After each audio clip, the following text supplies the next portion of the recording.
What's going on, guys? So today we're going to be replacing a radiator in a 04 BMW 325 Ci with the SMG transmission. It's just the regular 2.5 inline-6. And I got the new one there. I also have a new one in there. There's a long story behind that, but anyway, we're just going to go ahead and get started. So the first thing you guys want to do is take off these 3 push tabs, and this will just come right out. I mean, you can just take a little needle nose like this, if I can get it out with this little bitty needle nose. There's also like clip tools you can use to get them out, but I don't have one. Just like that, those will all come out and that'll pop out, but I don't have a clip tool, so we're gonna use these. Once you have that out, you're gonna take these clips on the air box. I believe there's 4 total, one back here, and there's one right there. Reach down in there, get it, bam, pops right off. You can take the mass airflow out, sensor out if you want, but I just put it up against there. And then after that, there's 2 10mm bolts.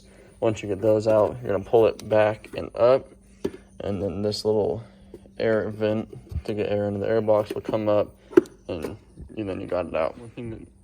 One more thing I forgot to get is you want to make sure you pop this little tab out. If I can do it with one hand. Just like that. And once you have the 2 bolts out, up and out just like so. And then here's your air box. If your car did leak coolant on the air box, I recommend cleaning it, cleaning the inside, and definitely getting your air filter. So this car currently has no coolant in it, so I don't need to drain it. But if your car does have coolant in it, before you take out the radiator, we have to get the expansion tank out. The expansion tank drain is right there, and then there's a thermostat that goes here. Make sure you empty this before you do any of the next steps. That is the most important part, especially if your car is hot. I would recommend, well, of course, recommend emptying this, but make sure you stay back because it's going to burn.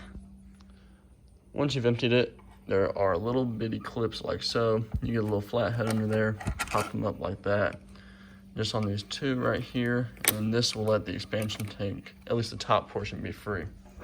There is one more right there. Just get a little flat head underneath there. It's okay if it comes off like mine just did. I just have to find it. But then these might take a little screwdriver to them. Just be very careful you don't mess up the hoses or anything. And I just pop that back in place. But you just pull these off, pull this one off, and then there's one more on the bottom. I'll show you when I get down there. All right, now down to underneath the car. You could probably get it from the top, but it's super simple to get it from the bottom. And then just pull it off, just like so. Also, with your coolant, I think this is just the coolant level sensor. Turn it to the left, bam, pops right out. And then, I don't think I can get it with one hand, but has a little clip, put a little flathead right in there, pop it up. I recommend taking this out so you don't break it. So here's another option to get the expansion tank out. There is a little clip way down here. Pop that out, and then if you maneuver it enough, you can get it to pull out. But another thing that I did at least yesterday when I changed this one, put this new one in, is I ended up taking off the fan, which I'll show you in a second, and then you can pull it out with the whole radiator. So if you want to take out the coolant or expansion tank before, pop this out, and it should, wiggle it enough. Make sure you clear this top radiator, I don't know, import, I guess, and it'll just pull right out. Okay, now this car being an SMG transmission, technically, at least according to BMW, this is a manual transmission. Manual transmissions have the electronic fan. They do not have a clutch blade for the fan, as you can see. So there will be no requiring getting the clutch fan off, like the clutch thing, whatever. Right here, there should be a T25 Torx bit. Since I just did this yesterday and I really didn't feel like putting it in because I was just tired of it, I put a zip tie right here. Once this one is off, there's a little pop tab right here. Mine's already disconnected, you just pull that out. After you get those 2, one pop tab, one T25 Torx out, take off these connectors. This one you get a little flat head, just like the bottom coolant temp, no, not the coolant temp, coolant level sensor. Pop that out. This one, you take 2 fingers on both sides, pulls right out. Now, I just set these off to the side over here out of the way, and then after that, this should just pull right up and out. I did say it just pulls right out. It might take some maneuvering. Make sure you don't hit anything, break anything else, because that would suck to break something else. And just like that, your electronic fan is out. So to get the whole coolant expansion tank bracket off, there's a T25 Torx right here. And then if you go up top, there's also one right, let me see, right there. That will like kind of just let this whole thing loose. And then once you have that loose, come over here. There's another one of those tabs you get a flat underneath of. And just pop that up, and then if I'm not missing a step, this thing should just pull straight up. It's held up by a couple clips that you just like kind of rest on. There's one right there. You just slide the radiator into, and then this is also, sorry about that angle. I'm pretty sure this is also like a support for the radiator. If not, I will correct myself when I know. All right, got that lower hose off. I got the one T25 Torx bit out down there. I got the one which is supportive that goes back in there. And then I'm gonna take the bracket off with the coolant expansion tank off all in one go. There was one more T25 Torx right there, right below this. And that will finally let go of the whole expansion tank and the bracket for it. And there you go. I slid mine out from the bottom because this hose right here restricts this from coming up and out. So if you just slide it from the bottom, I have my car up on ramps right now. If you just slide it out through the bottom, it can come out really easily. This is exactly what it looks like. This is where that bottom T25 Torx was. This is the one that held it onto the radiator. And then, I'm not real sure. No, there's no more up there because that is for the radiator support. Right there. So, that's your coolant expansion tank. I recommend changing those when you change the radiator, although I'm not because that one's only a couple months old. And then after that, the radiator should just come up and out.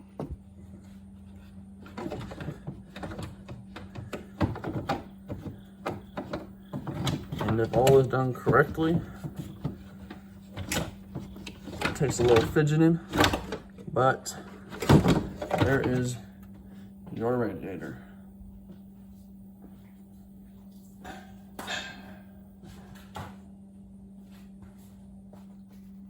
All right, now that we got the radiator out, there is gonna be, well, just one thing that we had to transfer really. This has to go on to the new radiator, and then obviously the coolant expansion tank bracket and whatnot, but this is really just the main thing. It just has some little tabs. You probably have to use 2 hands to get them out, unless I can, there we go. It just has these little bitty tabs like this, and then it has some on the other side. They just kind of like pop in and pop out just like that.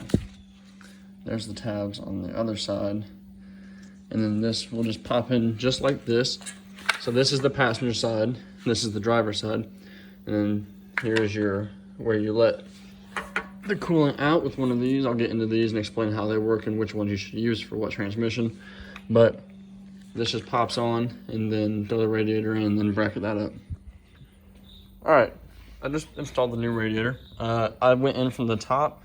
You can go in from the bottom, and it just slides this little clip right here. You're supposed to slide in from the bottom. I put it in, dropped it lower, and then brought it over on this side, brought it up. Make sure these holes right, let's see, right here, line up. I went ahead and threw a screw in the T25 Torx right there, just to hold it up on this side because there's no support on this side. And there's really none on there besides that clip until that screw gets screwed in. So now, you're gonna take the expansion tank. I cleaned mine out the other day when I replaced it. It's just good to clean them out because, you know, I mean, if you have it out, why not, right? Push that back in since I didn't take that out, but you're gonna go from the bottom up. Be careful you don't damage. I don't think it really hurts that much to damage these fins, but you don't wanna destroy them. You can slightly push on them and bend them a little bit, but I definitely wouldn't destroy them. So I'm gonna go ahead and throw this in, and then I'll show you guys what it looks like. All right, so I got the coolant expansion tank bracket and the coolant expansion tank back on.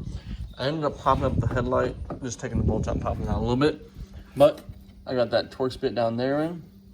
Got this one in up here, both tightened all the way. And then I went ahead and put the upper hose back onto the radiator and then the coolant expansion tank. Put this hose in the middle back on, clipped it back on, make sure you put the clips back in. And then go down here. I put the sensor for the level back in, put this hose back on, made sure this was tight again, just to double check. Made sure this was pushed in. You don't want to leave that pushed out. Make sure that's pushed in. I put this Torx bit back in. Make sure that this piece goes back into the radiator. This is where your drain plug is. I'll get to that once we're get everything else put back in. And then, of course, make sure this is put back in and on. It's a little loose, but I haven't put that bolt in up there yet, which I'm going to do as I put, where is it at? The fan in. And I'm gonna do that right now. So I just put the fan back in. Like it is this one T25 Torx. And then there's gonna be a pop-in clip right here. Make sure it lines up. I think I kind of bent mine. Maybe it's because it's old, I don't know. But I'm gonna try and put that back in. If not, I really don't care that much. So once you got the fan back in, clip that one in, clip this in right there.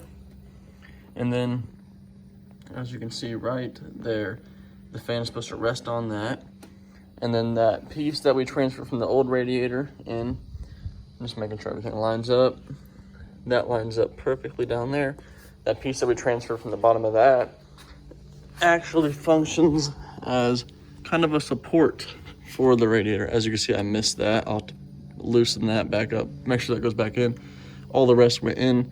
So I'm just gonna loosen that one side, push it up, pop it back in, and then make sure all this clearance is good. See, that clearance is bad because it's not in there. But make sure you get all these little tabs back in here, and then you're done with that, and we'll go on the next step when I fix that. Back on, put all these clips back in, make sure the mass airflow sensor is still plugged in if you did unplug it. If not, your car will run like dog shit, or maybe not even run at all. Make sure you put this back on, although it might not be that important. Why not if there's a clip?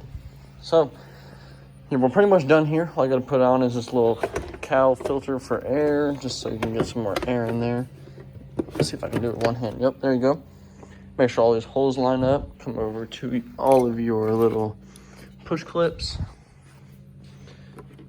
Just push them down in there, lock them, and just like that. Your cowl is on. For more air, give it a little tug. Make sure it ain't going anywhere.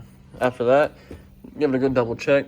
Make sure there is all clearance around all of the belts. Make sure there's clearance in between the belt and the coolant expansion tank right there, which there is. It doesn't look like much on the video, but there is right there. And now we're gonna go over here to the drain plugs.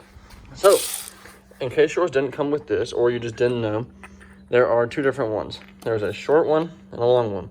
Short one is for the manual transmission, like the diagram says. I already knew all this information because I have the in-between transmission, which is the SMG. So it is not the yellow. Yellow is for strictly automatic. So if you have like an automatic that's not an SMG transmission, sequential manual gearbox, you're going to use the yellow. If you have either a 6-speed, 5-speed, or an SMG transmission, you will be using the green one. I'm not really sure why it makes a difference, but it does.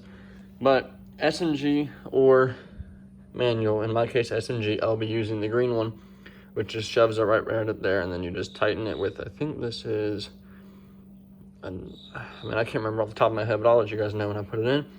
Automatic transmission, you're gonna put the longer one in, and then tighten it with the socket. And just like that, that is how you replace a radiator on an, well, in my case, 04 BMW 325 Ci with the SMG transmission. I just put the green one in because it's technically a manual. So it's all finished. I will also have a video on how to add coolant and bleed the system. That will be shortly after this one, because as you know, the system is completely empty right now. So watch out for the next video. If you don't know how to bleed the system, I'm sure there's other videos on YouTube. Same with, you know, the transmission and the difference between changing the radiators. I hadn't seen one about the SMG transmission. I'm sure somewhere on a forum it tells you, but I figured I'd make a video just to show you guys how it's done and what you should do. Hope you guys enjoyed and learned something. Peace out.